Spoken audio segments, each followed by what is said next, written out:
किष्किंधा नगरी में राजा बाली और उनके छोटे भाई सुग्रीव रहते थे। बाली अत्यंत बलशाली और पराक्रमी राजा थे।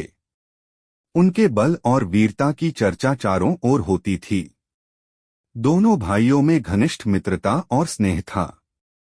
एक दिन एक मायावी राक्षस किष्किंधा आया और उसने राज्य में आतंक मचाना शुरू कर दिया। बाली ने उसे चुनौती दी और युद्ध करने के लिए उसका पीछा किया। मायावी एक गुफा में प्रवेश कर गया। बाली ने सुग्रीव से कहा, तुम गुफा के बाहर पहरा दो, मैं इस राक्षस का नाश करके आता हूँ। सुग्रीव ने बाली की बात मान ली और गुफा के बाहर पहरा देने लगे। गुफा में बाली और राक्षस के बीच भयंकर युद्ध हुआ। कई दिनों तक सुग्रीव गुफा के बाहर पहरा देते रहे, लेकिन जब बहुत समय बीत गया और बाली का कोई समाचार नहीं आया तो सुग्रीव चिंतित हो गए। अचानक गुफा से रक्त बहने लगा। सुग्रीव को लगा कि बाली मारे गए हैं।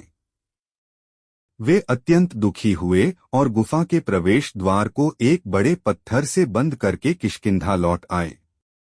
कुछ समय बाद बाली ने राक्षस को मारकर गुफा से बाहर निकला, लेकिन गुफा का मार्ग बंद देखकर क्रोधित हो गया। उसे लगा कि सुग्रीव ने उसे धोखा दिया है और उसे मारने की साजिश की है। बाली ने क्रोध में आकर किष्किंधा लौटकर सुग्रीव को राज्य से निष्कासित कर दिया और उनकी पत्नी को भी बंदी बना लिया। सुग्रीव अपने कुछ विश्वासपात्र वानरों के साथ ऋष्यमुख पर्वत पर आश्रय लेने लगा। वहीं पर उसकी भेंट भगवान श्री राम और लक्ष्मण से हुई, जो माता सीता की खोज में थे। सुग्रीव ने श्री राम को अपनी व्यथा सुनाई और उनसे सहायता मांगी। श्री राम ने सुग्रीव से बाली का वध करने का वचन दिया। श्री राम ने एक योजना बनाई और सुग्रीव को बाली को युद्ध के लिए चुनौती देने को कहा। जब बाली और सुग्रीव का युद्ध चल रहा था, श्री राम ने छुपकर एक बाण चलाया जो बाली के हृदय में लगा और बाली की मृत्यु हो गई।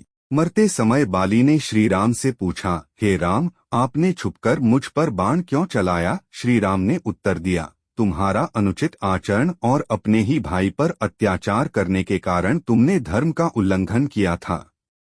बाली की मृत्यु के बाद सुग्रीव को किष्किंधा का राजा बनाया गया।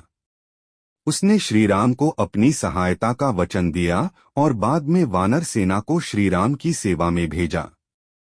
इस प्रकार सुग्रीव ने अपने खोए हुए राज्य और सम्मान को पुनः प्राप्त किया और श्रीराम की सहायता से रावण से युद्ध में विजयी हुए। यह कहानी हमें सिखाती है कि धर्म और न्याय का पालन करना ही सच्ची विजय है।